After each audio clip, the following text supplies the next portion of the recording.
إن الحمد لله نحمده ونستعينه ونستغفره ونعوذ بالله من شرور أنفسنا ومن سيئات أعمالنا من يهده الله فلا مضل له ومن يضلل فلا هادي له وأشهد أن لا إله إلا الله وحده لا شريك له وأشهد أن محمدا عبده ورسوله يا أيها الذين آمنوا اتقوا الله حق تقاته ولا تموتن إلا وأنتم مسلمون يا أيها الناس اتقوا ربكم الذي خلقكم من نفس واحدة وخلق منها زوجها وبث منهما رجالا كثيرا ونساء واتقوا الله الذي تساءلون به والأرحام إن الله كان عليكم رقيبا يا أيها الذين آمنوا اتقوا الله وقولوا قولا سديدا يصلح لكم أعمالكم ويغفر لكم ذنوبكم ومن يطع الله ورسوله فقد فاز فوزا عظيما أما بعد فإن أصدق الحديث كتاب الله وخير الهدي هدي محمد صلى الله عليه وسلم وشر الأمور محدثاتها وكل محدثة بدعة وكل بدعة ضلالة وكل ضلالة في النار ثم أما بعد راخش كوريزا كان سماعي زكان السلام عليكم ورحمة الله وبركاته وشحال بختورين لعنشت الله أنا كاني مدخل إلى تاريخ الإسلام بيتان دقينوا وكان الله تعالى كاري شواب كايما خير بلين وش خير بيستن أوانيان واني حفتما لا باس بابتي ميجوي باسي فتنة قوركي دكين آشو بقوركا أو اختلافاتي لنا بين الصحابة رويدا إن شاء الله أوروك باسي أو نقطة دكين لكوتا صار كان إذا صلاة السهم سروكي خلافة راشدين كإمام عثمان كرع عفان رضي الله عنه آشو بشي قورا رويدا كسرنزام بكجراني خليفة كوتاي بيهات پردبوونێکی گەورە لە ڕێزی مسلمانان دروست کرد و کە بەگشتی مسلمانانی تووشی غەم و پەژارە کرد ئەو ئاشوبە لە دایک بووی کاتێکی دیاریکراو نەبوو بە تەنها سیاسەتە کارگێڕی و ئابوووریەکانی ئیمام عوسمان هۆکار نەبوون بۆ دروستبوونی ئەو ئاشوبە هەر وەک کۆمەڵێک لە مێژنووسان باوەڕیان وایە هەر ئەوەش بۆتە هۆی ئەوەی کە هەندێک لە خەڵکی سەرکۆنەی سیاسەتەکانی ئیمام عوسمان بکەن و پێیان وابێت کە هەموو ئەنجامە خراپەکانی ئەو ئاشوبە لەو سیاسەتانەوە سەرچاویان گرتووە لە ڕاستیدا چەند تەوژمێکی ئاڵۆز کە درێژکراوی سەردەمەکانی پێشووتر بوون هۆکار بوون بۆ ئەو ئاشوبە لێرەدا دەتوانین لە ڕوانگەی تێڕوانینی گشتگیرانەوە ئەو تەوژمانە بخەینە ڕوو کە هۆکار بوون بۆ دروستبوونی ئەو ئاشوبە یەکەم دەماگیری خێڵەکی یەکێک بوو لە هۆکارەکان ڕاستە ئیسلام زۆر بە توندی ڕوبەڕووی دەمارگیری بۆ بەڵام هەتا ئەو کاتە بە تەواوەتی بەسەریدا زاڵ نەبوو چونکە بەڕاستی خەڵکێک کە بە دەیان ساڵ لەسەر فکرە و لە سەمان هەجێک پەروەردە دەبێتن پاکبوونەوەی بە ڕۆژێک و دوو نابیتن زۆر جاروێ خەلفەتی ئەو بیر و باوەڕی هەردەمێنێت لە ناو ئەو خەڵکەی ئەنە یەکێک لە سەبەبەکانی ئەو شەشانە کە دروست بە دەمارگیری بووە بەڵام هەتا ئەو کاتە بە تەواوەتی بەسەریدا زاڵ نەبوو دەبێت هەوڵی 20یان 30 ساڵ بەرامبەر چەند دابونەریتێک کە تەمەنیان 20یان 30 سەدە دەبوو چ ئەنجامێکی هەبێت معنی لە سەردەمی پێغەمبەری صلی الله علیه وسلم هەتا ئیمام عوسمان مدەتێکی کەم بووە بەڵام عەرەبەکان بۆ خۆشەویستی قەبیلە و عەشیرەت و تەعەسسوب ئەوە زۆر پێشتر هەبوو معنی ئەگەر 30 ساڵ بووبی ئیسلام هات بیتن ئەوان 300 ساڵ لە ناویان بەردەوام بووە لەبەرەوەی بە ئاسانی ئەو تەعەسسوبە لە ناویان هەڵناژێ عەرەبەکان لە پێش مسلمان بوونیان ئالوودەی ژیانێک بوون کە لەسەر بنەمای خێڵایەتی هەموو زۆرە یەکبوونێکی سیاسی و مرکەزبوونێکیان بۆ دەسەڵاتی ناوەندی ڕەت دەکردەوە لە پەیوەندی کۆمەڵایەتی گشتیەکانیاندا زۆرە ئازادیێکی خراپیان پیادە دەکرد بە شێوەیەک وازیان لە هەموو بەها و پابەندبوونێکی ڕەفتاری هێنابوو خۆیان لەو یاسا و دەستورانە بە دوور دەگرت کە کاروباری ژیانی بۆ ڕێک دەخستن زۆرێک لەو عەرەبە خێڵەکیانەی کە باوەڕیان بە پێغەمبەر صلی الله علیه وسلم نەهێنابوو خۆیان لە ڕێزی دووڕوەکاندا دەبینیەوە لە دوای کۆچی دوای پێغەمبەری صلی الله علیه وسلم چوونە ڕێزی جوداخوازەکانەوە کاتێک لە چوارچێوەی ئیسلامدا ڕێگای هێنانەدی خواستە خێڵەکیەکانیان لێ گیرا و ئەو جاریان گەڕانەوە و شۆڕشێکیان لە دژی ئیمام عوسمان بەرپا کرد هەتا لەو ڕێگەیەوە دەسەڵاتی ناوەندی بدەن و ئەوە یەک ڕێزەی کە پێشینیەکان بە ئارەقە و خوێنیان دروستیان کرد بوو تێشی بدەن زۆرێک لە عەرەبەکانی ناوچەکە لەو ڕووداوەدا بەشداریان کرد تەنیا بە سەیرکردنی لیستی ناوی سەرکردەکانی ئەو ئاشوبە قەبارەی بەشداری کارەی سەرۆک خێڵەکانی عەرەبت بۆ دەردەکەوێت کە لەو ئاشوبەدا زۆرینەشیان لەوانە بوون کە لە ڕۆژانی سەختی ئیسلامەتی و ئێش و ئازاردا هیچ ناوێکیان نەبووە. ئیمامی عوسمان ئاشوبگێڕەکانی ناو خێڵە عەرەبەکانی بە چەند ڕستەیەکی پڕواتە ناوزەندکردن و گوتی ئەوانە وەکو نەعامەوان هەمویان لاسایی ئەو دانەیان دەکەنەوە کە یەکەم جار دەقیڕێنێ. ئێستا نەعامەوە یەکێکیان سەربایەتە ناو خۆڵێ، یەک لە سیفەتیانوێ سەریان شۆڕ دەکەن سەردانە ناو زەوی. ئەگەر یەکێکیان سەریبایەتە زەوی سەریبایەتە ناو لەمی ئەوکان یەکیش هەموو چاوی لێ دەکەن. ئەجا ئیمام عوسمانیش فەرمووی ئەو خەڵکانە وەکو نەعامەمان هەموو چاو یەکتر دەکەن. لە کاتی دروستبوونی ئەو فتنەیەش بە تاکید ئەهلی نیفاق دەورەشی گەورەیان تێدا ژێڕا. هەروەها ئیمام عوسمان ڕەضی الله عنه فەرمووی بەڵای ئەم ئومەتە کۆمەڵێک تانەوتە شەردەرن ئەوە تا دەخەنە بەرچاو کە پێیان خۆشە و ئەوەی پێیان ناخۆشە لێتان دەشارنەوە. خۆشەویستترین سەرچاوی ژیانیان حوشترە، هەمیشە لە ئاوی لێڵدان هیچ ڕێنیشاندەرێکیان نییە و کاروبار ماندووی کردوون. مەبەست لێ ئەو کەسانی کە دنیاویستن دین لەکنیان گرنگ نییە. ئەهلی نیفاق خۆشەویستترینش لەلایەن وشترە، وشتریش مەبەستەکە لە خۆشەویستترین شت لەلایەن پارە و ماڵ دنیایە، لەبەر هەندێ بەو شێوەیە تەعامل دەکەم. پێشەوە عەلی ڕەضی الله عنه دەفەرمێت خوای گەورە ئەم ئومەتەی بەهرەمەند کرد بەوەی کە لەسەر دەستی هەر کەسێک خەلیفە ئەبوبەکر و ئیمام عومەر و ئیمام عوسمانی کردنی بە کۆمەڵ هەتا ئەو ئاشوبە ڕوویدا کە کۆمەڵێک دنیاویست بۆ ئەم ئومەتیان هێنا و مەبەستیان ئەوە بوو کە ئیسلام بەرەو دواوە بژێڕنەوە. ئەو خاڵ یەکەم تەعەسسوبی قەبائیلی، تەعەسسوبی عەشیرەتگەری سەبەبێک بوو لەوەی ئاشوب دروست بی لە سەردەمی ئیمام عوسمان. سەبەبی دووەمیان تەوژمی گۆڕانکاری کۆمەڵایەتیەکان کە فتوحات دروستی کرد و بەهۆیەوە شوێنکەوتوانی ئومەتی ئیسلامی سامانێکی بێشماریان دەستکەوت.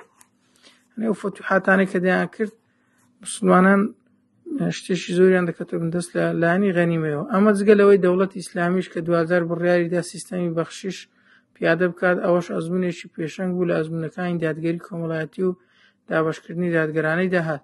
لە دوای ئەوە زۆرێک لەو کەسانی کە سامانێکیان دەست دەکەوت بە فیڕۆیان دەدا و پاشەکەوتیان نەدەکرد. لە کاتێکدا کۆمەڵێکیان پارەکەیان دەخستە پرۆژە و کاری وەبەرهێنانیان دەکرد و پارەکەیان زیادی دەکرد. ئەمە شوای کرد لە ڕووی سامانداریەوە جیاوازی دروست ببێت. هەر ئەوەش بوو سەری کێشا بۆ ئەوەی کە ئەبوو ذەڕی غیفاری ڕێبەرایەتی بزوتنەوەیەکی کۆمەڵایەتی بکات کە ئامانجیان ئەوە بوو ساماندارەکان لە سامانەکەیاندا بماڵدرێن و هەتا هەموو خەڵک یەکسان بن لە سامانداریدا. بەسەبەبی ئەو فتوحاتەی زۆر جار بوو هەندێک کەس بەخشیان وەردەگرت، ئەوە بوو لەلایەنی کۆمەڵایەتی خەڵکێک دەوڵەمەند دەبوو، خەڵکێک نزم دەبوو. لەبەرەوەی ئەبوو ذەڕی غیفاری هات ویستی یەکسانێک دروست بکاتن لە ناو خەڵکی. ئەتووبا بشری خەڵکێک لە زیری سەحابەی ژیای بۆ نمونە تابعیە، بەڵام برێی نەرەی ماڵ دنیا تاسیری هەیە لەسەر نەفسیەتی ئینسانەکان. لە کاتێکیشدا لەو کاتەی ئەهلی نیفاقیش هەبوو، ئەنە شەرت نییە هەر کەسێک لە زیری سەحابەی ژیابی مەبەستم لە زیری پێغەمبەری نە، ئەنێ سەحابەوە هەر هەمویان پیاوی باشن و بە شایەتی قورئانی پیرۆز الله تعالی دەفەرمێ رضی الله عنهم ورضوا عنه، خوای گەورە لەوان ڕازیە و ئەوانیش لە خوای ڕازینە. بەڵام لە زیری تابعی مەبەستما لە سەردەمی پێغەمبەر صلی الله علیه و سلم ئەهلی نیفاق بوو، بەڵام کەم بوو. بەڵام لە سەردەمی تابعی دروست بووینە، زیاتر دروست بووینە.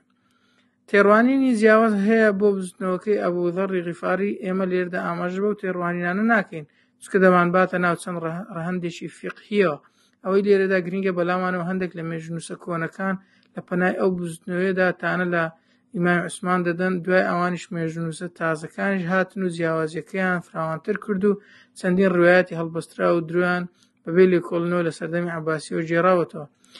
لەلایەکەوە عوسمانیان وەکو ئیمام عوسمانیان وەکو دەرەبەگی وێنا کرد کە سامانەکەی هەژمار ناکرێت. لەلایەکی تریشەوە بە شێوەیەک وێنای پەیوەندی نێوان عوسمان و ئەبوو ذەڕیان کرد وەک ئەوەی دوو دوژمنی سەرسەختی یەکتر بوون. بە گوێرەی ئەوان ئیمام عوسمان ئەبوو ذەڕی زۆر ئازاردا و دوجاریش دووری خستەوە بۆ ناوچەی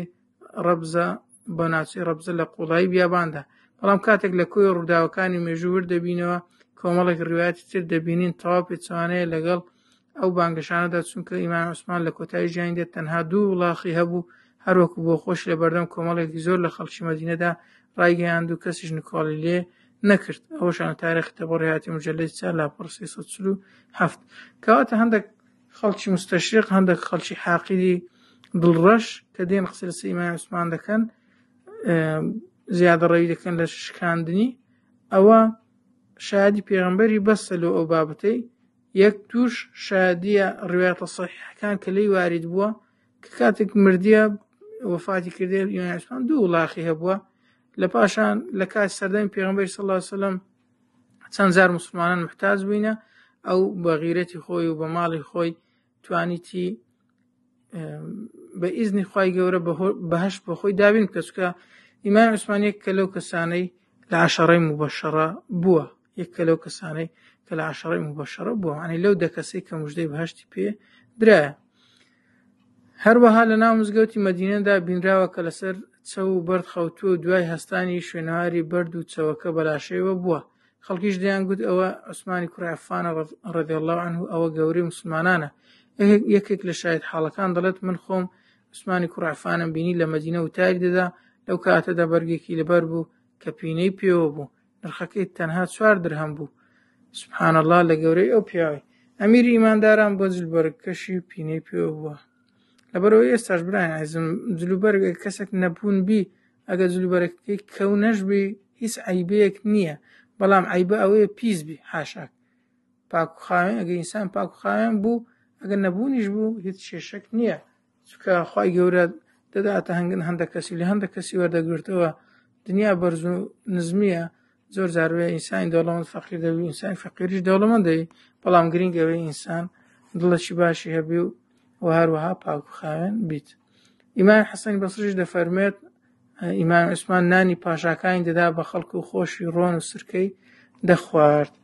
ئەوجا هەر بالمناسبە لەو بابەتەی حەدیسەکەی لە بابەتی خەلی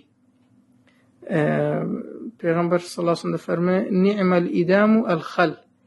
خەل شتێکی محبوبە و لە حەدیث پێغەمبەر صلی الله علیه و سلم بە باشە باس کرا کە پێغەمبەر صلی الله علیه و سلم دەفەرمێ نیعم الئیدام الخەل، باشترین پێخۆر و باشترین خواردن خەلە.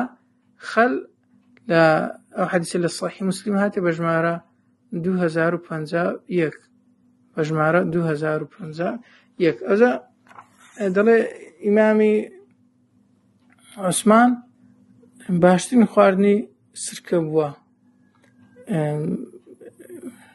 ئەنەی دەڵێ بۆ خۆی ئیمامی عوسمان نانی پاشاکانی دەدا بە خەڵک و خۆشی ڕۆن و سرکەی دەخوارد، ڕۆن و سرکەی دەخوارد. لە یەکەم وتاریشیدا دوای ئەوەی بوو بە خەلیفە ئیمامی عوسمان گوتی ئاگادار بن دنیا سەوزە و ڕازاوەیە و لە لای خەڵک جوان کراوە، زۆر کەسیش دڵیان پێداوە، تکایە دڵتان مەدەن بە دنیا و متمانەی پێمەکەن، بزانن دنیا دەستبەرداری کەسێک نابێت کە دەستبەرداری نەبێت. سیرکەن معنای خەڵکی هەندا لەوەی قیامەتویست بن و ڕوو لە ئەڵڵا تەعالای بکەن و ژیانی دنیا وەکو وەسیلەیەک تەماشا بکەن، نەک وەکو مەبەست. چونکە دەڵێ ئەگەر دنیا ڕووی تێ بکەی دەستبەردارت ناوی، بەڵام ئەگەر پشتی تێ بکەی لە دوود دێ. بەڵێ سەبارەت بە پەیوەندی ئیمامی عوسمان لەگەڵ ئەبوذەردا تەنها چەند نمونەیەک بۆ دەمکوتکردنی مێژوو نووسە هاوچەرخەکان و چاوشەکارەکان باز دەکەین. لە مێژووی تەبەریدا هاتووە ئیمامی عوسمان نامەیەکی نووسی بۆ معاویەی کوڕی ئەبوو سوفیان و فەرمانی پێکرد کە ئەبوذەر بنێرێت بۆ مەدینە و چاوساقێکی لەگەڵدا بنێرێت و لەگەڵیشدا بەباشی بزوولێتەوە. هەروەها هاتووە ئیبن مەسعود دەفەرمێت هاتینە مەدینە و هەواڵی کۆسی دوایی ئەبوذەرمان بە ئیمامی عوسماندا، ئەویش گوتی خودای گەورە بەزەیی بە ئەبوذەردا بێتەوە سەبارەت بە چوونیشی بۆ ڕەبزە لێی خۆش بێت. پاشان ئیمامی عوسمان ڕێی ڕەبزەی گرتە بەر و ماڵ و منداڵەکەی خۆی برد بۆ لای ماڵ و منداڵی ئەبوذەر. کەواتە ئەو قسانێک کە دەکرێت اختلافە و بیلنا بین ئیمامی عوسمان و ئەبوذەر، ئەو قسەیە بۆ شێوەیە نییە. ئەوانە برای یەکتر بوون، ئەوانە سەحابەی پێغەمبەری بوون، ئەوانە باشترین چین بوون لەسەر ڕووی زەوی. ئەوانە ئەڵڵا تەعالی لەبارەیانەوە فەرموویەتی ڕەضی الله عنهم وەڕەضوا عنه. خەڵکێکی تر لە پاشان چاوەشەکاری نەزانی ئەهلی نیفاق چۆن دەتوانن بێن ئەو کەسایەتی گەورانە ناشرین بکەنیان بۆ نمونە جارێت تێک نەگەیشتنیشی بەسیتی بچووک هەبووە ئەهلی کوفر بێ ئەو شتانە گەورە بکاتن. بەڕاستی لەو بابەتانەدا مێژوو شادە و دەلیلی کتاب و سونە شادە کە سەحابەی پێغەمبەری صلی الله علیه و سلم چەند بەڕێز و چەند خەڵکێکی دڵپاک بووینە و خواویست بووینە و خۆنەویست بووینە و هەروەها خەڵکویست بووینە.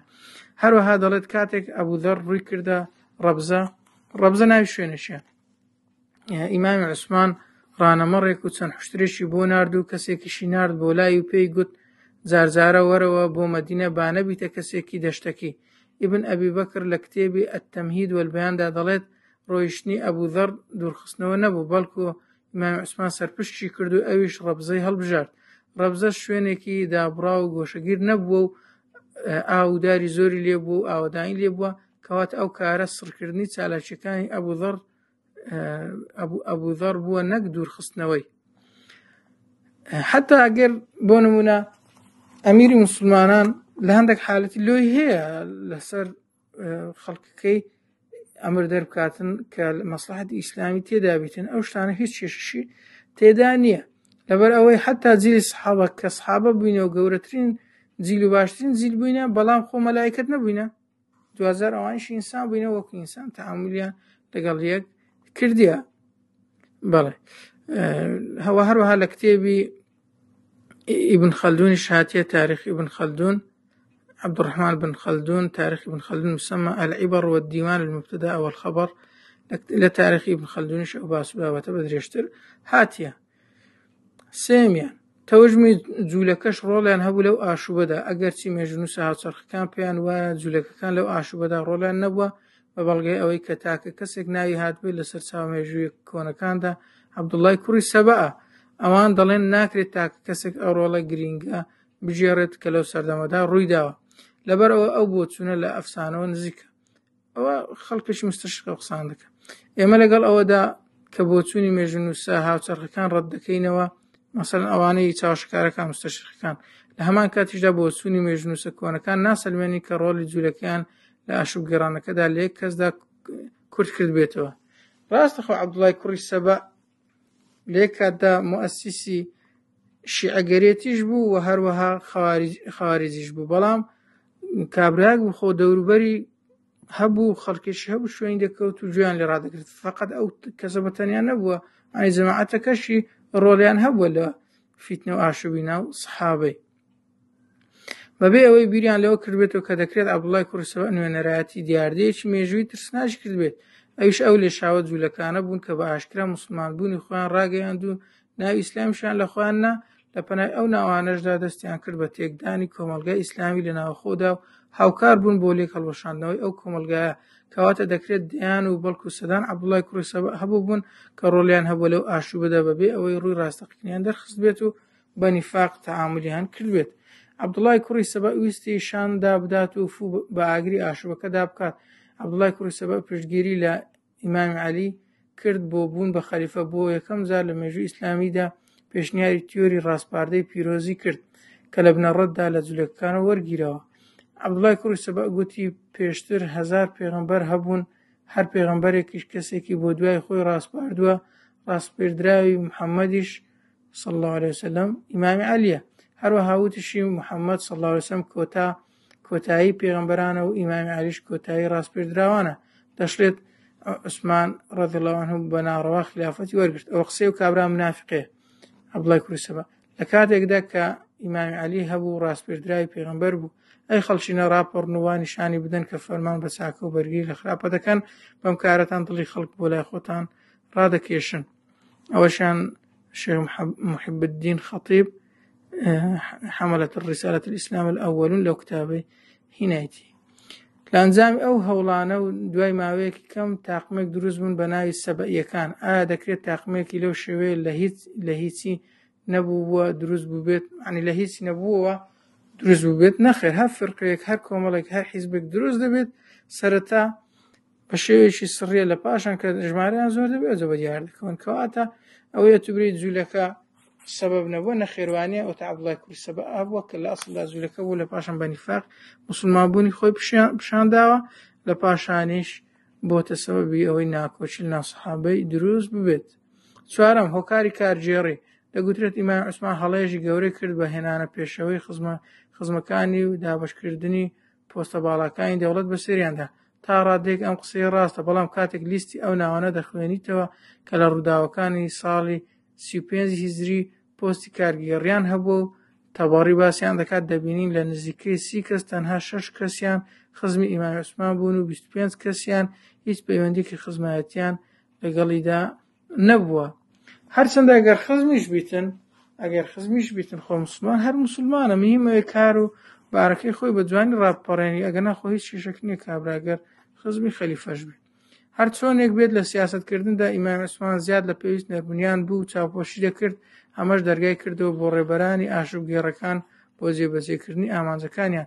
تەنانەت ئیمامی عوسمان خۆشی دەیگوت ئێوە لە سەردەمی ئیمامی عومەریشدا ئامادەسازیتان کرد بۆ ئاشوبە، بەڵام ئیمامی عومەر خستنیە ژێر پێیەکانی و بەدەستەکانی لێیدان و بە زمانی سەرکوتی کردن. سەرنجام پێتان خۆش بێت یان ناملکەس بوون، بەڵام من نەرمیم نواند و لە باوەشم گرتن و دەست و زمانم لێ پاراستن. ئێوەش بەرامبەر من بوێر بوون. سوێن بە ئەڵڵا کەمتەرخەم نەبووم بۆ گەیشتن بەو شتانەی کە ئیمامی عومەر پێگەیشتووە، بەڵام ئێوە لە فەرمانی ئەو دەرنەدەچون. ئەوەشان هەر لە تاریخی تەبەڕی هاتیە. سالم لە عەبدوڵای کوڕی عومەری باوچیەوە دەجێڕێتەوە کە سالم یەکێک بووە لە کوڕەکانی عەبدوڵاش کوڕی ئیمامی عومەر بە ئەو ڕواتێ ژێرتەوە دەفەرمێ لەسەر هەندێک شت سەرزانشتی عوسمانیان دەکرد، ئەگەر عومەر بیکردایە سەرزانشتیان نەدەکرد. لەبەرەوەی ئیمامی عوسمان نەرمی دەنواند و گوێی لە خەڵکی دەگرت. تەنانەت لە کۆتا ساتەکانی ژیانیدا و لەو کاتانەدا کە خەڵکە تووڕەکە گەماڕۆی سەرماڵەکەیان تون کرد بوو، عوسمان بەکارهێنانی توند و تیژی بۆ شکاندنی گەماڕۆکە ڕەت کردەوە. کاتێکیش سەرکردەی کۆچکردەکان و پشتیوانەکان داوایان لێکرد مۆڵەتیان بدات تا بە چەک خێڵەکیەکان لە مەدینە دەربکەن و کۆتایی بە ئاشوبەکە بهێنن، ئەوەشی ڕەت کردەوە. ئەو سەرکردانش کە ئەو داوایان لێ کرد بریتی بوون لە مغیرەی کوڕی شوعبە و زەیدی کوڕی سابتی ئەنساری و ئەبو هورەیرە و ئیمامی حەسەن و ئیمامی حوسەین و تەماشەکەن ئیمامی حەسەن کوڕی ئیمامی عەلیە و ئیمامی حوسەین کوڕی ئیمامی عەلیە هەموویان لەگەڵ ئیمامی عوسمان بوون. ئەو کەسانی کە فیتنەچی بوون منافقەکان کە هاتبوونە سەر ئیمامی عوسمان بە تەمابوون شەهیدیکان هەموویان دیفاعیان لە ئیمامی عوسمان دەکرد. و هەروەها عەبدوڵای کوڕی عومەر و عەبدوڵای کوڕی زوبەیری کوڕی عەوام و بەنی عەوفی ئەنساری و ئەو سەحابیانە هەموو لە دەوروبەری بوون. ئیمامی عوسمان لە وەڵامی ئەو سەرکرداندا وتی گەورەترین پیاوتان لەلای من ئەو کەسەتانە کە دەستی لە بەکارهێنانی چەک دەپارێزێت. ئیمامی عوسمان گوتی لێیان گەڕێ لێیان مەدەن. بە خوددا داواتان لێ دەکەم بۆ خاتری خوددا با بەهۆی منەوە یەک دڵۆ بەخوێن نەڕژێت، هەر کەس گوێڕاڵی منی لە گەردندا با نەجەنجێت. ئیمامی عوسمان فەرمووی لێیان مەدەن. لە کاتێکدا جێیشان کۆ کردبوو کە لە ئیمامی عوسمان بدەن و شەهیدی بکەن. ئایا پێتان خۆشە هەموو خەڵک بکوژن لە کاتێکدا من یەکێکم لە ئەوان؟ ئەگەر ئێوە کەسێک بکوژن وەکو ئەوە وایە هەموو خەڵکتان کوشت بێت. ئەوەش ئاەتی قورئانە. ئەڵڵا تەعالی دەفەرمێ ئەگەر هاتووە کەسێکت بەناحەق کوشت فكأنما قتل الناس جميعا، بەڵام ئەگەر کەسێک هاتە سەرت فمن اعتدى عليكم فاعتدوا عليه بمثل ما اعتدى عليكم. ئەگەر هاتو کەسێک هاتە سەرت و لۆت هەیە دیفاع لە خۆت بکەی، بەڵام ئیمامی عوسمان تەسەووری نەدەکرد ئەوان بۆ شێوەیە فیتنەکەی گەورەتر بکەن و شەهیدی بکەن، لەبەرەوە هەر دەیویست بە نەربوونیانی بابەتەکەی چارەسەر بکات. ئیمامی عوسمان ئامادە بوو لە پێناوێکێک لەم دوو چارەسەرە بکوژێت، لەسەر ئەوەی کە ڕێگر بێت لە ڕژانی خوێن مسلمانە یان بە ئاسانی سازشکردن لە خلافەت بۆ ئەوەی ئەو پۆستە ڕێز و شکۆی نەشکێت. ئەوەشیان لە تاریخی تەبەڕی جەلەدی 5/129 هاتیە. دوای ئەوەی لە کۆتایی ساڵی 35 کۆچی ئیمامی عوسمان بەو شێوەیە کارەسەتبارە شەهید کرا، دەبێت چاوەڕوانی پەرچەکرداری تون بین کە ئاسان نییە لێرەدا هەموو ڕەهەندەکانی دیاری بکەین، لەگەڵ ئەوەشدا کە بەدڵیشی نەبوو، بەڵام پێشەوە ئیمامی عەلی بە ناچاری پۆستی خلافەتی وەرگرت وەک بەرپرسیارەتی هەڵگرتنێک بۆ ڕێگەگرتن لە فراوانبوونی سەرپێچەکان. زۆرینەی ئەوانش لە کوشتنی ئیمامی عوسماندا بوون بە ناچاری چوونە ناو ڕێزەکانی ئیمامی عەلیەوە، لە بەرامبەردا کۆمەڵێک لە هاوڵە گەورەکان کە بریتی بوون لە تەڵحی کوڕی عوبەیدوڵڵاه و زوبەیری کوڕی عەوام و عائیشە دایکە عائیشە و زۆرێک لە مسلمانانیش داوایان کرد بە زووترین کات بکوژەکانی ئیمامی عوسمان دەستگیر بکرێن و تۆڵەیان لێ بکرێتەوە. ئەو زوڵەیەشیان بۆ کودتاکردن نەبوو، بەسەر خلافەتی ئیمامی عەلیدا و لە بەیعەتەکەیان پەشیمان نەبوون و داوای خلافەتیان نەکرد. ئەی تەماشاکەن برایان عەزیز، ئەهلی نیفاق و ئەهلی فیتنە هاتن ئیمامی عوسمانیان شەهید کرد بە بیانی چی؟ بە بیانی ئەوەی وەڵا ئەو خزم و کەسوکارەکەی خۆی نزیک کردیە و دەسەڵاتی پێداینە. لە پاشان کە ئیمامی عەلیشان ئیمامی عوسمانیان شەهید کرد، خەواریج بوون ئەوانە، کە ئیمامی عوثمانیان شەهید کرد لە پاشان هەندێک لە سەحابەی پێغەمبەری صلی الله عليه وسلم ڕەئیان لەگەڵ ئەوەی بوو بە زووترین کات هەموو ئەو خەواریجانە بگیرێن و بکوژرێنەوە. لەو کاتەشدا کاتێکی زۆر پرزە و ناخۆش بوو ئیمامی عەلی نەیدەتوانی ئەو کارەی بکاتن. لەو کاتەشدا دیسان فیتنەیەکە دروست بوو. ئەو جوڵەیەشان بۆ کردەتاکردنەوە بەسەر خلافەتی ئیمامی عەلیدا و لە بەیعەتەکەیان پەشیمان نەبوون و داوای خلافەتیان نەدەکرد، وەک هەندێک لە مێژوونووسان دێڵێن. کتێبی فتح الباری کە دانراوی کتێبی فتح الباری کە دانراوی ئیبن حەجەر ئەسقەلانیە، ئەویش لە ئەخبار البەسرە کە دانراوی عومەری کوڕی شەیبەیە لە چەندین بەڵگەنامەی ترۆ دەیگێڕێتەوە بە سەنەدەوە دەڵێت هیچ کەس بەو شێوەیە نەیگێڕاوەتەوە کە دایکی عائیشە رەضی الله عنه ئەوانەی لەگەڵیدا بوون لەسەر خلافەت کێشیان لەگەڵ ئیمامی عەلیدا هەبوو بێت. کەواتە برایان عەزیزم ئەو نقطە زۆر گرینگە. ئەو بە سەنەد سابتە کە کێشەی دایکی عائیشە و ئەو سەحابانەی لەگەری بوون لەگەڵ ئیمامی عەلی لەسەر ئەوەی بوو بە زووتری کات ئەو خەواریجانە کە ئیمامی عوثمانیان شەهید کردیە بکوژرێنەوە، نەک وەشی خەڵکیش ئەلمانی ئەوڕۆ نەفام و نەزان دێ باسی سەحابەی پێغەمبەری دەکاتن صلی الله عليه وسلم، دەڵێتن وەڵا ئەوانە هەر لەسەر ماڵی دنیایە بووینە و هەر لەسەر دەستەڵات یەکتریشیان کوشتیە، تەماشای حەربی سەفین کە تەماشای حەربی سفین کە بە کەسری سادەکەیە و تەماشای حەربی جەمەل کە ئەها چەند سەحابە کوژران خوای گەورە لە قورئانە باسی کردیە. وإن طائفتان من المؤمنين وإن طائفتان من المؤمنين اقتتلوا فأصلحوا بينهما. الله تعالى فرمي أجدوا طائفة مسلمانان بشر هاتن بطائفة سيم بإصلاح كالنا بينها.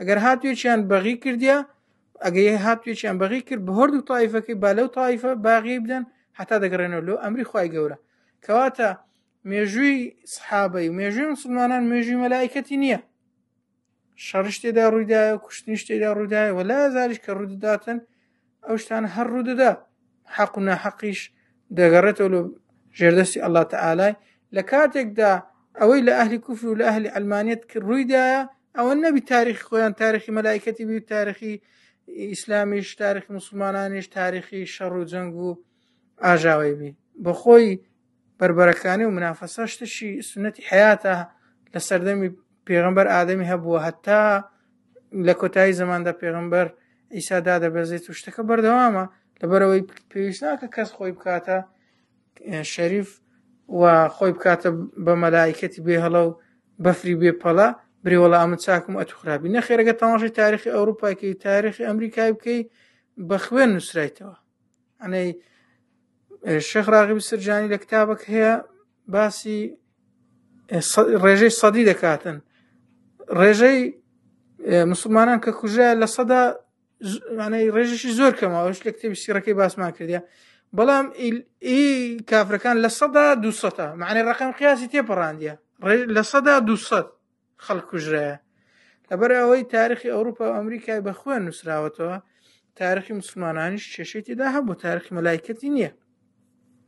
بەڵێ کەواتە کێشەی دایکە عایشەی لەگەڵ ئیمامی عەلی لەسەر ئەوەی بە بکوژان ئیمامی عوسمان بە زووترین کات بکوژێنەوە.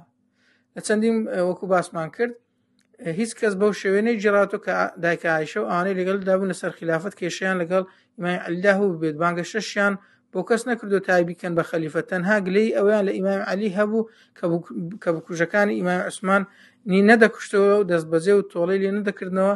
ئیمامی عەلیش چاوەڕوانی کەسوکاری ئیمامی عوسمان بوو تا سکاڵای تۆمار بکەن، ئەویش لێکۆڵنەوە بکات ئەگەر سەلماندیان کەسێک لە کوشتنیدا بەشداری کردووە ئەوە تۆڵەی لێ دەکاتەوە. بەهۆی ئەوەوە بوو جیاوازی کەوتە نێوانیانەوە بکوژەکان ئیمامی عوسمانیش ترسی ئەویان هەبوو ئەو دوو لایەنە ڕێک بکەون و لەسەر کوشتنەوەیان، لەبەر ئەوە جەنگێکیان لە نێوان ئیمامی عەلی و دایکە عایشەی هەڵگیرساند و ئەوە ڕوویدا کە ئەوەشیان لە کتێبی عواسم هاتیە لە 436 کتێبی عواسم هی ئیبن العربی المالکیە.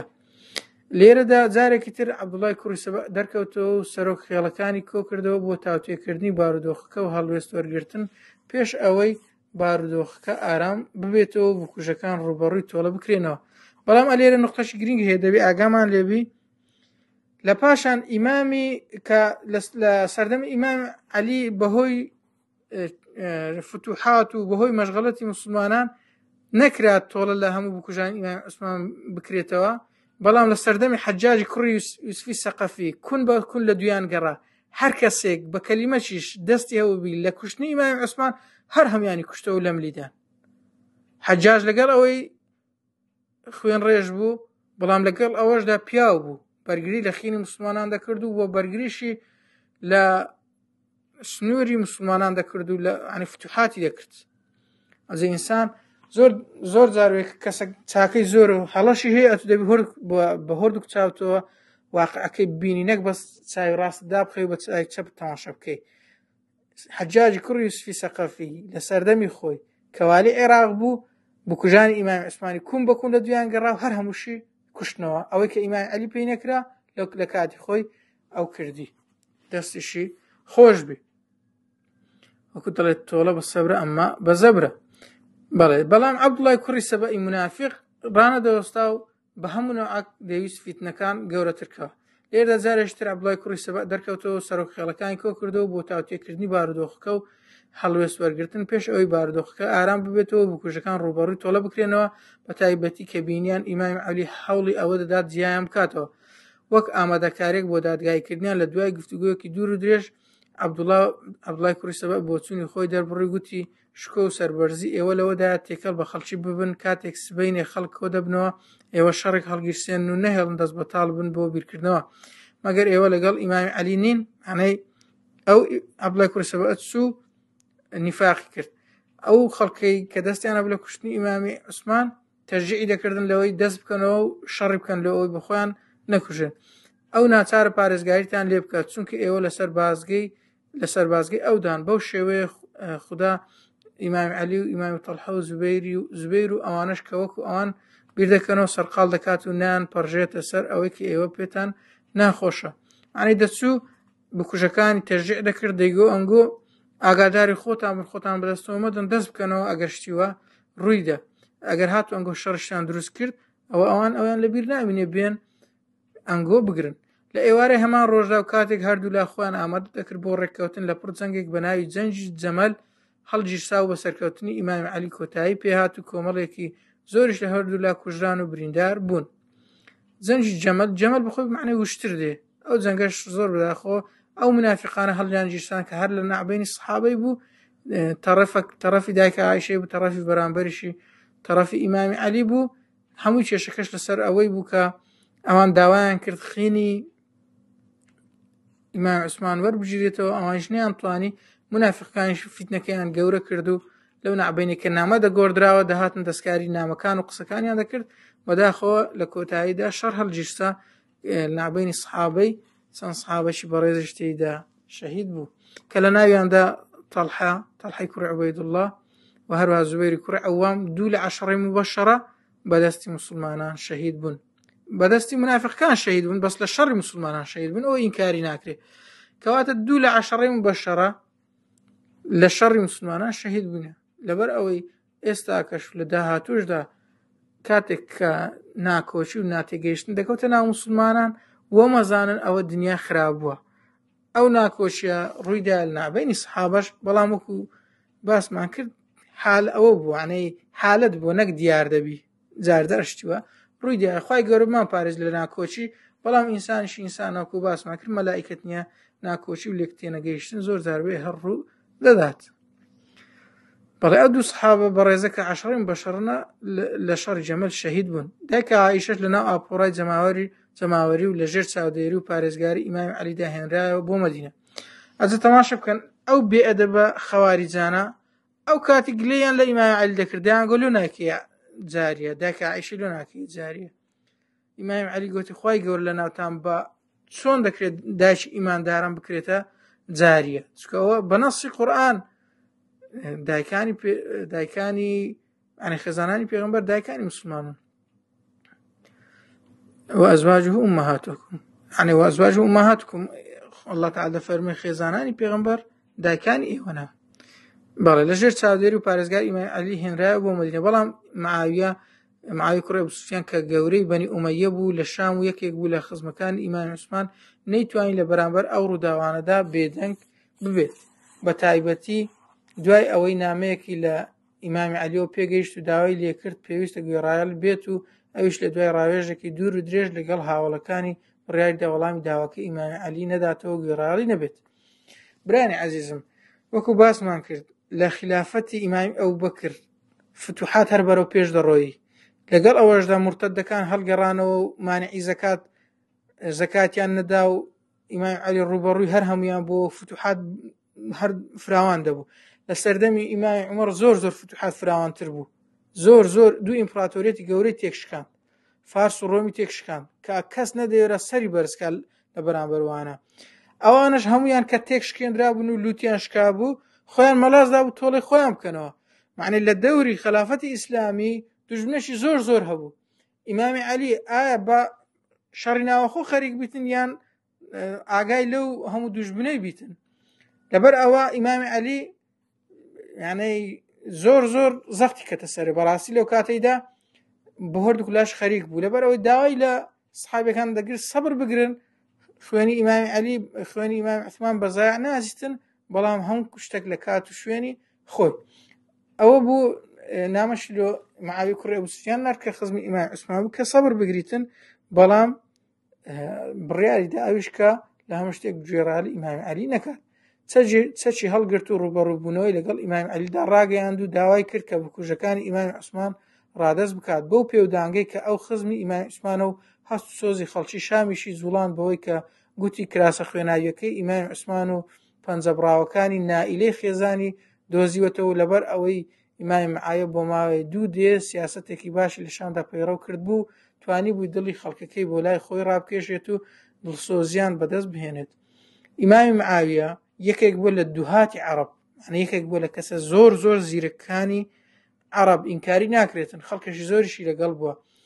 یەکێک لە قەولە زۆر مەشهورەکانی ئیمامی معاویە چییە؟ دەڵێ ئەگەر هاتوو زۆر جار دەگوتێ شەعرەت المعاویە، شەعرەت المعاویە مەبەستیان پێچیە، دەرێ ئەگەر هاتوو یەک داوەموو لە بینی من و برایەکی مسلمانم بمینێ لێ ناگەڕم بە پسێ بە هەر پەیوەندیمان هەبی، دەرێ ئەگەر ئەو داوەمەکەی ڕاکێشە ئەمن نەرمی دەنوێنم لۆی دەستمە پێش، دەرێ ئەگەر ئەو داوەمەکەی شر کرد ئەم ڕای دەچێشمەوە، بەڵام لێ ناگەڕم پەیوەندیەکانمان بپسێ.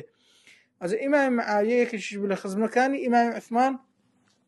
دەبی ئەمە ئاگامان لە خۆمان بی، چکە هەم ئیمامی عەلی یەکە لە عەشەڕەی مبەشەرە مژدەی بەهەشتی پێدرایە، هەم ئیمامی معاویەش لە حەدیثێکی صەحیحی بوخاری هەیە پێغەمبەر صلی الله عەلەیهی و سەلەم دەفەرمێ یەکەم کەس کە جەنگی دەریایی دەکاتن ئەمیرەکەی و جەیشەکە مژدەی بەهەشتی لێبی، ئەو کەما قال الرەسوول صلی الله عەلەیهی و سەلەم. یەکەم کەسیش کە جەنگی دەریایی کرد ئیمامی معاویە بووە. لەبەر ئەوەی کە ئەمە ئەو اختلافاتانە باز دەکەین دەبی ئاگامان لێبی لە بازنە گشتەکەی بزانین دوجار ئەوانە هەموو ئەسحابی پێغەمبەر بووینە صلی الله عەلەیهی و سەلەم، خۆشەویستی خوای گەورەش بووینە، بەڵام لەبەر ئەوەی باز دەکەین لەوەی پند و ئامۆژگاری لێوە بگرین لە ڕۆژگاری خۆشمان جاروێ ناکۆچی هەر دروست دەبی، وەکو واقعیەتیش گرینگە بۆ خۆمان ئاگاداری مێژوی خۆمان بین، نە کابرایەکی مستەشریق یان کابرایەکی کافر بێ مێژوەکەمان لێ بشێوێنی. ڕاستە ئەو باسکردنی اختلافاتی بینی سەحابەی لە دڵمان ناخۆشە، بەڵام برین و نەرین ئەو شتەکە ڕوویدایە واقع ئەو تەقدیری خوای گەورە بووە، ئێمەش دەبێ وەکو خۆی ئاگاداری ببین. بەڵێ ئیمامی معاویە لە شام خەڵکێکی زۆری لەگەڵ بوو، خزمی ئیمامی عوسمانیش بوو، بڕیاری دە گوێڕایەڵی ئیمامی عەلی نەبیتن لە هەموو شتێک. هەست و سۆزی خەڵکی شامیشی زوڵان بەوەی کە گوتی کراسە خوێناویەکەی ئیمامی عوسمان و پەنجەبراوەکانی نائیلەی خێزانی دۆزیوەتەوە. لەبەر ئەوەی ئیمامی معاویە بۆ ماوەی 2 دێ سیاسەتێکی باشی لە شامدا پەیڕەو کرد و توانی بووی دڵی خەڵکەکەی بۆ لای خۆی ڕابکێشێت و دڵسۆزیان بەدەست بهێنێت. لێرەدا دەبێت چاوەڕوانی جۆرێک لە هاوسەنگی نێوان ئەو دوو هێزە بکەین، دەبێت پێشبینی ئەوە بکەین ململانیەکان درێژە بکێشن و ئالۆزتر بن. گفتوگۆکانی نێوان هەردوو لا شکستیان هێنا، سەرنجام بەرەو ڕووی ڕوبەڕووبوونەوەی سەربازی ڕۆیشتن لە سەفین. ئەوجا ئەویان حەربی سەفینە کە گوتمان حەربی جەمەل لە ناوبەینی دایکە عایشە و سەحابیەکانی کە ناومان هینان لەگەر جەماعەتەکەی کەوانی جمهورێکی باشیان لەگەڵ بوو لە تابعین، ئەوە حەربی جەمەل بوو. حەربی سەفین لە ناوبەینی ئیمامی معاویە و ئیمامی عەلیە. گفتوگۆکانی نێوان هەردوو لا شکستیان هێنا، سەرنجام ڕوبەڕووبوونەوە ڕوویدا ناوبەینی لە سەفین لەسەر ڕووباری فورات لە سەرەتای ساڵی 37 هیجری. کەواتە حەربی سەفین ناوبەینی چێ و چێە؟ لە ناوبەینی ئیمامی معاویە و ئیمامی عەلیە. حەربی جەمەل ناوبەینی چێە؟ لە ناوبەینی ئیمامی علی و دایکە عائیشە و جەماعەتەکەیەتی لە ساڵی سوحەفتی کۆچی لە دوای ئەوەی تەرازووی هێز بەلای ئیمام عەلیدا شکایەوە و لە ڕوبەڕوو بنەوەکاندا ئەمری کوڕی عاس پێشنیاری کرد بۆ معاویە تا قورئان بە ڕووی سوپاکەی ئیمام عەلیدا بەرز بکاتەوە. ئەمری کوڕی عاسیش هەر یەکێکە لە کەسە زۆر زیرەکەکان کاتێک کە مسلمانان ڕوبەڕوویەک بوونەوە جەیشی ئیمامی عەلی و جەیشی معاویە، جەیشی ئیمامی عەلی بەرەو سەرکەوتن بوو لە ئەوەی کوشتار زیاتر ڕوونەدا. ئیمامی ئەمری کوڕی عاس پێشنیاری ئەوەی کرد بە ئیمامی معاویە کە قورئانەکە بەرز بکاتەوە، دەڵێت تا قورئان ڕووی سوپاکەی ئیمامی عەلی بەرز بکاتەوە وەک ئاماژەیەک بۆ ئەوەی کە بە قورئان ببێتە دادوەر لە نێوانماندا. دوای گفتوگۆکردن لەگەڵ هاوڵانیدا دوجار ئیمامی عەلی بڕیاریدا بە دادوەری قورئان ڕازی بێت. بڕیاریاندا کە نوێنەری هەردوو لا لە ڕەمەزانی هەمان ساڵدا و لە ناوچەی ئەزڕەح لە عێراق کۆ ببنەوە بۆ گفتوگۆکردن سەبارەت بە گشت لایەنەکانی ململانیەکان و گەیشتن بە بڕیاری کۆتایی لەبارەیەوە. جەبران عەزیزم تەماشەکەن ئەو حربە لە عێراق ڕوویدا، حربی سفین لە عێراق ڕوویدا، لە پاشان ئیستیشهادی ئیمامی حوسێن لە عێراق ڕوویدا، لە پاشان زۆربەی هەرە زۆری شەڕەکان هەمووی لە عێراق ڕوویدایە لەبەر ئەوەی کە پێغەمبەر صلی الله علیه و سلم دەفەرمێ قەرنی شەیطان لە نەجدە، ئەو نەجدە نەجدی عێراقە نەک نەجدی سعودیایی بی، ئەو نەجدە نەجدی عێراقە. هەروەکو ئیبن حەجەر ئەسقەلانی لە شەرحی بوخاری و شارحەکان کە هەمویان دەڵێن ئەو نەجدە نەجدی عێراقە کە قەرنی شەیطانی تێدایە، چکە زەلزەلە و فیتنە و حربی سفین و هەروەها حربی ئیستیشهادی ئیمامی حوسێن لە کەربەلای و هەروەها چەندین ناکۆشی و ناخۆشتر هەمووی لە عێراق ڕوویدایە و خەواریجەکانیش هەر لە عێراق بەدیارکەوتن. کابرایەکی دەجال ئەو ڕۆبێ حەدیسی پێغەمبەری صلی الله علیه و سلم تحریف بکاتن نەجدی حیجاز کە پێغەمبەر صلی الله علیه و سلم ئەو هەموو حەدیسەی لە فەزلیدا فەرمووە لەوێ تەوحید بڵاوبیتەوە دینی ئەڵڵا تەعالا بەدیارکەوتیە بێی ئەو شتە خراپانە هەمووی بدێ پاڵەوێ و ئیمامە گەورەکانی ئەهلی سونە بە خەواریج نابێ ئەو پەڕی چاوەشەکاریە. بەڵێ ئەوەشان لە عێراق ڕوویدا. لە پاشان جەیش ئیمامی معاویە کاتێک کە بەرەو شکست بوو قورئانیان بەرز کردەوە. ئەوەی کە هەندێک لە مێژنووسە کۆنەکانی سەردەمی عەباسی باسییان کردو و مێژنووسە هاوچەرخەکانیش دووبارە دەکەنەوە کە گوایە ئەمری کوڕی عاس کە نوێنەری معاویە بوو فێر لە ئەبوو موسای ئەشعەری نوێنەری ئیمامی عەلی کردووە و لە ئەنجامی ئەو فێڵەشدا بڕیاردرا بە لادانی ئیمامی عەلی و دانانی معاویە بە خەلیفە. لە ڕاستیدا ئەو هەواڵانە هیچ ئەسڵ و ئەساسێکی نییە لۆ چکە ئیمامی عەلی بەخۆی شەهید کرا، هەتا شەهید بوونیش هەر خەلیفە بوو، کەواتە ئەو ڕیوایەتانە هیچیان صحیح نینە. برێ ئیمامی عەلی لە کاتی ژیانیدا لادرابی و معاویە هات بتە جێی ڕەضی الله عنه نەخێوانیە، چکە بەدەلیلی ئەوەی لە پاش ئیمامی عەلی خۆ ئیمامی حەسەن هات وەکو لە دەرسی ڕابردوو ئاسمان 6 مانگیش حکمی کرد ئیمامی حەسەن، چونکە هەتا ئەو ساتە معاویە بەتەمای خلافەت نەبوو، تەنها دەویست وەک مافێکی خزمەتی بە کوژەکانی ئیمامی عوسمان ڕادەست بکرێت یاخود تۆڵەی شەرعیان لێ بکرێتەوە. بەڵام بابەتی داواکردنی خلافەت دواتر هاتە پێشەوە لە دوای ئەوەی ڕێزەکانی سوپای ئیمامی عەلی تووشی پەرت و بڵاوی و لاوەزی بوو. هەردووک هاوڵ ئەبوو موسای ئەشعەری و ئەمری کوڕی عاس لەسەر ئەوە ڕێککەوتن کە بابەتی خلافەت بدەنە دەست ئەو هاوڵە گەورانەی کە تا ئەو کاتە لە ژیاندا مابوون. لەو کاتەشدا ئەو بابەتە هیچ پەیوەندێکی بە ئیمامی معاویەوە نەبوو، چونکە نە خەلیفە بوو نە لە پێناو خلافەتدا جەنگا بوو. ئەوەشان لە کتێبی العواصم ئیبن العربی المالکی هاتیە لاپەڕە 174 تا 175. لە کۆتایی ساڵەکانی سیەکاندا بەردەوام هێزی ئیمامی معاویە لە زیادبوون و پتەبوون و هێزی ئیمامی عەلیش لە لاوازبوون و پەرتەوازەیدا بوو. بە تایبەت لە دوای ئەوەی ئیمامی عەلی بنەمای دادوەریکردنی پەسەند کرد بەشێکی گەورەیان لێ جیابوونەوە بە ناوی خەواریجەوە. ئەو کۆمەڵەش هێزێکی زۆریان لە خەلیفە کەم کردەوە و سەرنجام ناچار بوون لە ناوچەی نەهڕەوان ڕوبەڕوویان ببێتەوە. ئەوانش هەر لە عێراق دروست بن ئەو خەواریجە. ئەوانی پێشتر فیتنەکە زیاتر ئەهلی نیفاق پەرەی پێدەدا و مؤسسی فرقەی خەواریجیش هەر عەبدوڵای کوڕی سەبە، مؤسسی فرقەی شیعەش هەر عەبدوڵای کوڕی سەبە. سوبحان الله. ئەو کابرایە جوولەکە منافقە بەس لە نانەوەی کێشە و ئاژاوەی بوو. خەواریجەکان لە سەردەمی ئیمامی عوسمانیش هەبوون، بەڵام لە سەردەمی ئیمامی عەلی يعني بمەخفی هەبوون لە سەردەمی ئیمامی عەلی بە یەکجاری بەدیارکەوتن لە ئەنجامیشدا دوای ئەوەی زۆریان لێکوژات تێکشکان ئەوەش خەواریجەکانی زیاتر تووڕە کرد و پیلانیان دانا بۆ لە ناوبردنی ئیمامی عەلی و نەیارەکانیشی بە بیانی ڕزگارکردنی ئومەتی ئیسلامی لەو تەنکژانێک کە ئەو ململانەی دوورودرێژانە هێنابوویانە پێشەوە هەوڵەکانی خەوارج دژی ئیمامی معاویە و عەمری کوڕی عاس شکستیان هێنا بەڵام بەرامبەر خودی ئیمامی عەلی سەرکەوتوو بوون و توانیان لە کاتی ئەنجامدانی نوێژی بیانی و لە مزگەفتی کوفەدا لە 27 ڕەمەزانی ساڵی چلی کۆچیدا بیپێکن و شەهیدی بکەن تەماشەکان ئیمامی عەلیش هەر لە عێراق شەهید بووە ئیمامی حوسێنیش هەر لە عێراق شەهید بووە قەزم لەوەی دێ ئەو نەجدەی کە پێغەمبەر صلی الله علیه و سلم لە حەدیثی زەمی کردی ئەوە نەجدی عێراقە کە ئەو هەموو فیتنەی تێدا ڕوویدایە نەک نەجدی سعودیای بووی بەڵێ کەو کاتی ناوی سعودیای نەبووە سەردەمی پێغەمبەر صلی الله علیه و سلم پێی گوترا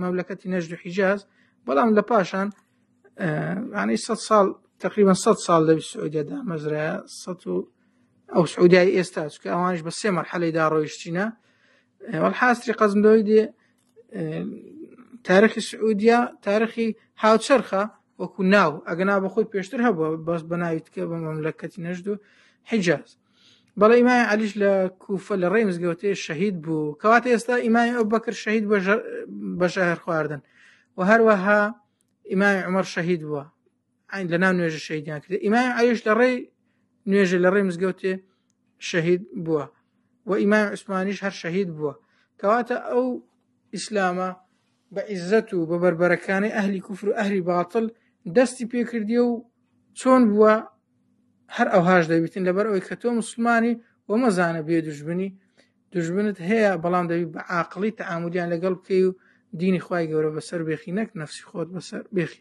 بەڵێ لە ساڵی چلی کۆچی ئیمامی عەلی شەهید بوو لە دوای 2 ڕۆژ شەهید بوون لەو کاتەدا کە بریندار و بەر لە شەهیدبوونی هاوڵەکانی داوایان لێ کرد کەسێک بکاتە زێنشینی خۆی لە وەڵامدا ئیمامی عەلی فەرمووی نەخێر ئەو کارە بۆ خۆتان جێدەهێڵم هەر وەک پێغەمبەر بۆ خۆتانی جێهێشت پێغەمبەر صلی الله علیه و سلم کاتێک کە بە خۆی وەفاتی کرد هیچ کەسەشی دیاری نەکرد کە لە پشتی برێ فلانە کەس بکەنە ئیمام بەڵام بە ئاماژە بە تەلمیح بە کینایە ئاماژەی بە ئیمامی ئەبوبەکر کرد بەڵام بە تەسریح وەی نەگوو چونکە لە کاتی پێشنوێژەکەی ئیمامی ئەبوبەکری بە پێشێ خست کە نوێژی بکە بەڵام بە سەراحەت وەی نەگوو ئیمامی عەلیش فەرمووی بۆ خۆتان لە پاشە من باشتر دەزانن لە پاش ئیمامی ئەبوبەکریش ئیمامی عومەر بە ڕاوێژ و بە دیاریکردن ئیمامی ئەبوبەکر دیاری کرد و ئیمامی عومەریش کو سەرکردایەتی دیاری کرد ئەویش چەند کەسێکی دیاری کرد گوتی لە نەعبەینی ئەو کەسانە لۆ خۆتان یەکەکی اختیارکەن ئەگەر اختیار نەکرا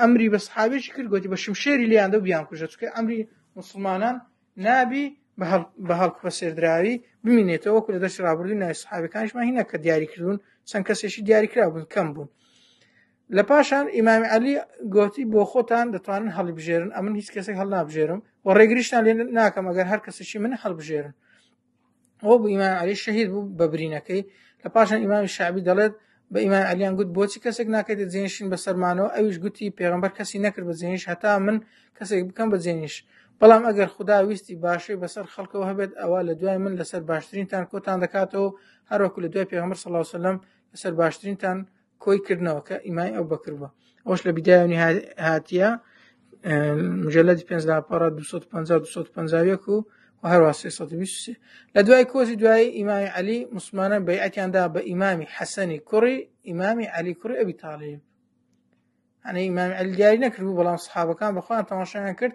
ئیمامی حەسەن کابرایەک بوو ئینسانێکی ئازا بوو و هەروەها زۆر دڵشی فراوان بوو و خێزانیشی زۆر بوو ئەو نقطەی لەسەر هەیە ئەنی ژنی زۆر دەینا و زۆریش تەلاقی دەدا وەکو باسمان کرد ئیمامی ابن کەثیر لە هەر لە بیانی نهایەت باسی دەکا دەڵێ بە هەموو ژنەکانی 72 ژنی هەبووە چونکە بە خۆشی کابرایەکی زۆر جوان بووە و لە پێغەمبەریش چۆ سەرشکلی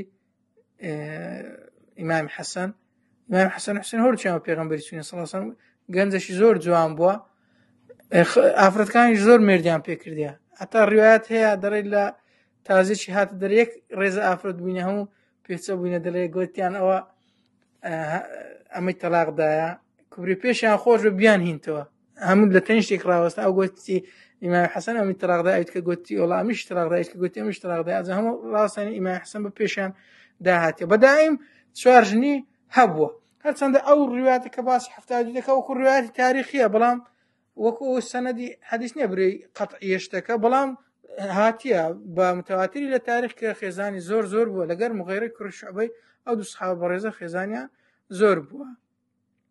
بەڵێ ئیمامی حەسەن بووە خەلیفە لە پاش ئیمامی عەلی کە سەحابەکان هەڵیانبژا کە باوڕێکی پتەوە عەقڵێکی فراوانی هەبوو هەر لە سەرەتاوە هەوڵیدا چارەسەرێک بدۆزێتەوە بۆ ڕێگرتن لە خوێنڕێژی و گێڕانەوەی یەکڕێزی بۆ ئومەتی ئیسلامی کە بەهۆی ئاشوبەکەەوە هاتبوونە پێشەوە لەو سۆنگەیەوە لەگەڵ مەعاویەدا دەستی کرد بە گفتوگۆکردن و سەرکەوتنی بەدەست هێنا.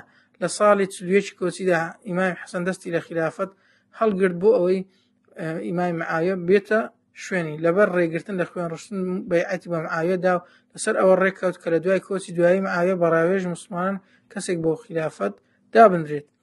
ئیمامی حەسەن دڵی فراوان بوو گوتی با کێشە ڕوونەدا هەرچەندە موسڵمانان بەیعەت ئەهلی حەل و عەقد ئەو کەسانی کە ئەهلی عیلم و ئەهلی دنیادیتە و ڕیشسپی بووینە هەڵیان بژارد بوو بەڵام مەعاویە زۆر محاولی لەگەر کرد ڕەضی الله عنه ئاخیر گوتی کاکە با خوێنە ڕێژرێ ئەی مەعاویە وەرە شوێنی من ئەتوو بە خەلیفە بەڵام بە مەرجێک کە ئەتوو وەفاتت کرد لە پاشە تو دیسان بە ڕاوێژ بە شوورا موسڵمانان کەسێکی دابنن نەک ئەتوو بێی کوڕی خۆ دابنێ یان کەسێکی خۆ دابنێ.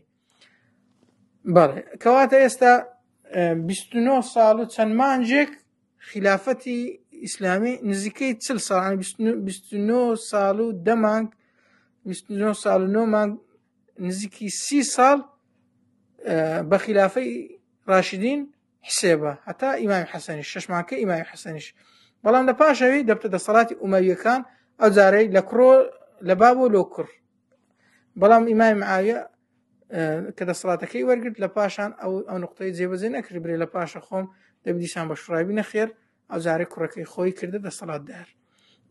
لە پاش مەعاویەش هەر لە سەردەمی مەعاویەشڕا پێی دەگوترێت دەسەڵاتی ئومەویەکان هەتا خلافەتیشیان گواستەوە لە مەکە و مەدینەی نەما گواستیانەوە لۆ شام. بەو شێوەیە سەردەمی ڕاشدین کۆتایی هات و سەردەمێکی نوێ هاتە پێشەوە کە سەردەمی دەوڵەتی ئومەوی بوو. ڕاستە بەهۆی ئەو ڕووداوانەوە موسڵمانان سەرکردایەتیە باشەکەیان لە دەستدا بەڵام لە سەردەمی ئومەویەکاندا سەر لە نوێ گەڕانەوە بۆ یەکڕێزیەکەیان بە شێوەیەک مێژونووسان ئەو ساڵەیان ناونە ساڵی کۆمەڵ.